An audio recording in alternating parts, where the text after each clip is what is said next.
Double engine पर triple युवराज भारी पड़े। नीतीश कुमार के को घेरने के लिए तेजस्वी यादव ने एक नई जात गठित की, बेरोजगार जात। आंकड़े बता रहे हैं एग्जिट पोल के, वो सब तेजस्वी यादव के खाते में गया है। नमस्कार, मैं हूं विजय विद्रोही। तो एग्जिट पोल बता रहे हैं कि नीतीश कुमार सत्ता से एग्जिट हो रहे हैं और मुझे गालिब का एक शेर याद आ रहा है, निकलना खुल्द से आदम का सुनते आए थे लेकिन बड़े बेआबरू हो तेरे कूचे से हम निकले। अब बड़े बेआबरू होकर कूचे से नीतीश निकलते हैं या इज्जत बचाकर निकलते हैं, ये देखना दिलचस्प रहेगा। वैसे एग्जिट पोल हमेशा सच नहीं रहते, कहीं तेजस्वी की हालत नीतीश कुमार जैसी ना हो जाए, एक संभावना इस पर भी विचार करना चाहिए। लेकिन कुल मिलाकर लब्बो-लुआब यही है कि डबल इंजन पर ट्रिपल युवराज भारी पड़े हैं। कैसे, देखते हैं।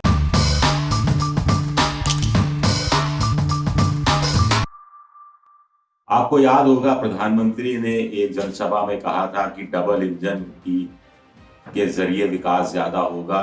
आप डबल इंजन की सरकार चाहते हैं या फिर आप चाहते हैं कि जंगल राज के जो डबल युवराज हैं वो दोबारा से सत्ता में काबिज हो जाएं। उन्होंने इस बहाने जंगल राज की याद दिलाई थी और इस बहाने कहीं ना कहीं डबल युवराज से उनका मतलब राहुल गांधी और तेजस्वी कुमार से था। लेकिन तब वो तीसरे युवराज को भूल गए। तीसरे युवराज बने हैं चिराग पासवान। अगर एग्जिट पोल में जो कुछ बताया जा रहा है वो नतीजों में बदल जाता है। तो दो युवराज ऐसे निकले, तेजस्वी यादव 31 साल की और चिराग पासवान जो सड़कों पर घूमते रहे।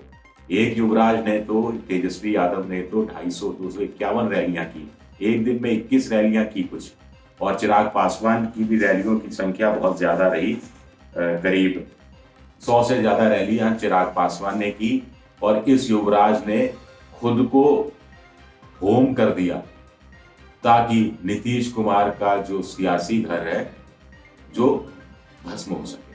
लाक्षागृह उनकी नजर में था नीतीश कुमार का। सर्वे एक बताता है कि भले ही युवराज चिराग पासवान के हिस्से में 2, 4, 5 सीटें आ रही हो, 6, 7, 8% वोट आ रहा हो, लेकिन नीतीश कुमार की 30 से 35 सीटों को पर वो नुकसान अच्छा खासा पहुंचा रहे हैं। बीजेपी को भी नुकसान पहुंचा रहे हैं। 143 के आसपास सीटों पर उन्होंने अपने उम्मीदवार उतारे थे। दूसरे युवराज रहे राहुल गांधी। कांग्रेस को भी पिछली बार 27 सीटें मिली थी। इस बार कहा जा रहा है कि सीटों की संख्या और बढ़ सकती है, 30 हो सकती है, 31 हो सकती है, कुछ लोग 35 सीटों की बात कर रहे हैं। और ये काम युवराज ने घर बैठे बैठे कर लिया। वाकई में युवराज की जो डेफिनेशन होती है उस हिसाब से वो युवराज ही निकले। हालांकि कहा जा रहा है कि दूसरे युवराज यानी तेजस्वी ने राहुल गांधी को ये सीख दी कि उन्हें कम से कम बाहर निकलना चाहिए। वो बाहर निकलेंगे और ज्यादा रैलियां करेंगे तो कहीं मामला मोदी बनाम राहुल गांधी ना हो जाए, जिससे वो बचना चाह रहे थे। स्थानीय मुद्दों पर ही ध्यान रखना चाह रहे थे। 8 से 10 रैलियां राहुल गांधी ने करीब की, इससे ज्यादा रैलियां वो कर सकते थे। लेकिन तीसरे युवराज यानी तेजस्वी यादव ने एक लंबी लकीर खींच दी है भारतीय राजनीति में। अगर मैं फिर कह रहा हूं, अगर एग्जिट पोल एग्जैक्ट पोल में परिवर्तित हो जाते हैं कि बेरोजगारी और के मुद्दे पर चुनाव लड़ा जा सकता है, बेरोजगारी के मुद्दे पर चुनाव में जी जान से पूरी ताकत झोंकी जा सकती है, जनता को अपनी तरफ लाया जा सकता है और बेरोजगारी के मुद्दे पर चुनाव जीता भी जा सकता है। बिहार में जात रही है, ब्राह्मण रहे, भूमिवार रहे, राजपूत रहे, पिछड़ा रहे, महापिछड़ा रहे, दलित रहे, महादलित रहे, मुसलमान रहे, पसमंदा मुसलमान रहे, धर्म और जात दोनों का कॉम्बिनेशन रहा। लेकिन नीतीश कुमार को घेरने के लिए तेजस्वी यादव ने एक नई जात गठित की, बेरोजगार जात। ये एक ऐसी जात जिसकी कोई उपजाति नहीं, सब बेरोजगार है।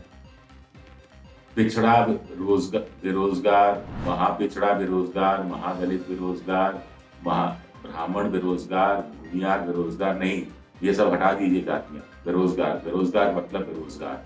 और आंकड़े भी बता रहे हैं कि 15 से 49 वर्ष आयु का जो समूह है उसके 48-47% लोगों ने कुल मिलाकर युवराज तेजस्वी यादव को वोट दिया।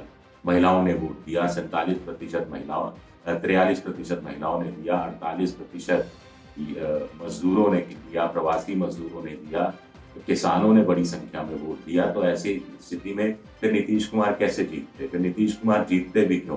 15 साल के सुशासन का काम उनसे गिनाया नहीं गया, उनसे नहीं गिनाया गया, प्रधानमंत्री मोदी से नहीं गिनाया गया, नेगेटिव प्रचार करते रहे। बिजली सड़क पानी तक उनका विकास रहा। आगे की जनता की उपेक्षाएं और थी, उम्मीदें और ज्यादा बढ़ जाती हैं।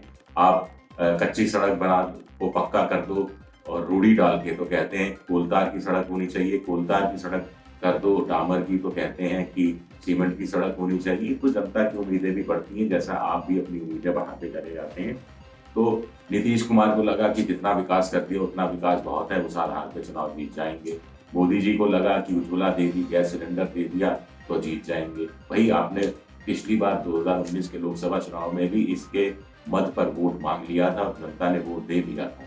प्रधानमंत्री आवास योजना के तहत आपने वोट मांगा, वोट दे दिया था।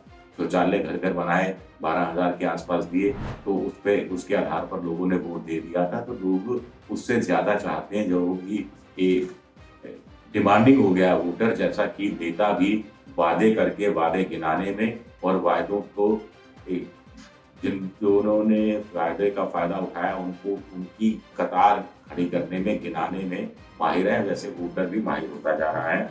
जंगल राज, नेगेटिव प्रचार, मुझे लगता है कि महिलाओं के लिए उन्होंने, नीतीश ने बहुत कुछ किया था, शराबबंदी लाकर बहुत कुछ किया था, लेकिन शराबबंदी से के बाद में नुकसान ये हुआ कि गरीब और दलित लोगों के घरों में बहुत से छापे पड़े, बहुत से लोग जेल में डाल दिए गए, बहुत सख्त कानून बना दिया गया। उसके साथ साथ ही जो अवैध रूप से शराब की जो गंगा बहने लगी, एक पैरेलल इकोनॉमी खड़ी हो गई शराब को लेकर, कम से कम उसको वो रोकने में कामयाब नहीं रहे।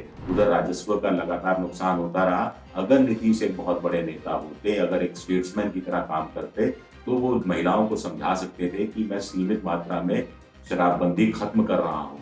तो ये एक अच्छा कदम हो सकता था।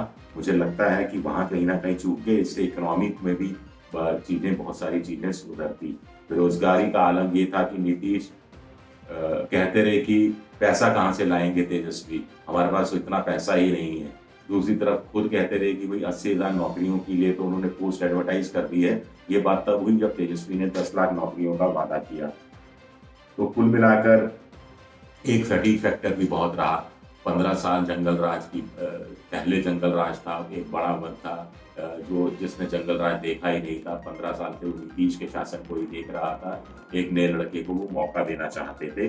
नीतीश, बगल का राज्य उड़ीसा है, झारखंड के बगल में, तो उड़ीसा से सबक सीख सकते थे, नवीन पटनायक से सीख सकते थे कि कैसे वो लगातार गरीबों के लिए योजनाएं लाते गए हैं, उन योजनाओं को और अच्छा करते चले गए हैं। भारत सरकार ने तय किया कि 2-2 हज़ार रुपये किसानों को दिए जाएंगे, तो नवीन पटनायक उससे पहले ही कल्की के नाम से एक योजना ला चुके थे जिसमें इससे ज्यादा पैसा मिलता था। उसके अंदर बटाईदारों को भी पैसा देने की बात कही गई थी, जो केंद्र सरकार में नहीं है। तेलंगाना की सरकार ने बाद में इसे लागू किया। तो ये जो चीजें बदलती रहनी चाहिए, जनता के हाथ में आप कुछ ना कुछ देते रहें। सिर्फ एक बार देकर आप संतुष्ट हो गए, ऐसा नहीं होता। कोरोना काल में जैसा कि गलती यही हुई कि पहले नीतीश घर से नहीं निकले। उधर केंद्र सरकार ने कहा बड़े जोर शोर से कि 80 करोड़ लोगों को 5 किलो हम राशन मुफ्त में दे रहे हैं, 1 किलो दाल अतिरिक्त रूप से मुफ्त में दे रहे हैं। वही नेशनल फूड सिक्योरिटी एक्ट, भोजन के अधिकार के तहत 5 किलो तो वैसे ही आपको देना है। कोरोना काल में अगर 5 किलो एक्स्ट्रा और 1 किलो दाल, वो भी महीने में 1 किलो दाल दे रहे हैं, तो उसको एहसान के रूप में कैसे गिनाने की क्या जरूरत है। और वो भी सबको नहीं मिला। सबको मिल जाता तो ठीक था। एक आध सर्वे बता रहे थे कि 57% को तो राशन की दुकानों पर जो मुफ्त में राशन मिलना था उससे वो वंचित रहेंगे। जनधन योजना में कहा गया कि 500-500 रुपए महिलाओं के खाते में 3 बार डाले जाएंगे, डाले गए हैं, लेकिन 1500 से काम नहीं चलता। ये पैसा और ज्यादा कम से कम बढ़ाया जाना चाहिए था। किसानों को 2-2 हज़ार रुपये सबके हिस्से में नहीं आए। तो कुल मिलाकर जो पढ़ रहे थे वो नाराज थे, जो पढ़ चुके थे और बेरोजगार थे वो नाराज थे, वो अभिभावक नाराज थे जो अपने बच्चों को पढ़ा रहे थे और जिनका भविष्य उन्हें नीतीश कुमार की सरकार में कुछ अच्छा दिखाई नहीं दे रहा था। तो ऐसे में फिर नीतीश कुमार का होता क्या। उधर तेजस्वी का मुझे लगता है कि जैसा कि एग्जिट पोल बता रहे हैं, जादू चला। हर तरफ, हर क्षेत्र में वोट मिला। हर धर्म, हर जाति के लोग ने वोट दिया, क्योंकि हर जगह बेरोजगार थे और डिसाइसिव वोट हो गया। सीमांचल में माना जा रहा था कि ओबीसी की पार्टी कुछ गड़बड़ कर सकती है मुस्लिम वोटों को लेकर, लेकिन वहां भी एक तरफा वोट जैसा कि आंकड़े बता रहे हैं एग्जिट पोल के, वो सब तेजस्वी यादव के खाते में गया है। इसके साथ साथ अन्य जो इलाके हैं उन सब जगह वोट उनको मिला। अब कुल मिलाकर मुझे लगता है कि तेजस्वी अगर जीतते हैं तो देश की राजनीति बदल जानी चाहिए, सियासी राजनीति, चुनावी राजनीति बदल जानी चाहिए कि सत्ता में वही रहेगा जो काम करेगा। बेरोजगारी एक मुद्दा है, स्थानीय कारण एक मुद्दा है। आप हमेशा धारा 370 लाकर हिंदू मुस्लिम करके, मुसलमानों के तुष्टीकरण की बात करके या जाति को बढ़ावा देकर, जाति के नाम पर सोशल इंजीनियरिंग का शोषा फेंक कर आप चुनाव नहीं जीत सकते। राष्ट्रीयता अपनी अलग जगह है, हिंदुत्व अपनी अलग जगह है, लेकिन स्थानीय मुद्दे अपनी अलग जगह है। और ये बात झारखंड में हेमंत सोरेन ने भी साबित की थी और यही बात तेजस्वी भी साबित कर रहे हैं। यही बात नवीन पटनायक जो 20 साल से ज्यादा से मुख्यमंत्री हैं वो भी साबित करने में लगे हुए हैं। तो ये एक नया नॉर्म बन सकता है या नहीं, ये देखने की बात होगी। जहां तक रैलियों की बात है, बिहार के जो अध्यक्ष हैं बीजेपी के संजय जायसवाल 75 रैलियां वो करते हैं। नित्यानंद राय बीजेपी के बड़े नेता कहा जा रहा था कि वो डार्क हॉर्स है मुख्यमंत्री के लिए, 200 रैलियां करते हैं। आदित्यनाथ 19 रैली करते हैं, राजनाथ सिंह 24 करते हैं, स्मृति ईरानी, रविशंकर प्रसाद वगैरह 1 दर्जन रैलियां करते हैं। सुशील मोदी 40-50, मोदी 12-13 रैलियां करते हैं। तेजस्वी यादव जैसे मैंने कहा 251 रैलियां करते हैं। चिराग 100 रैली करते हैं। कुशवाहा 150 रैलियां करते हैं। ओवैसी 100 रैली करते हैं, लेकिन कहीं पहुंच नहीं पाते।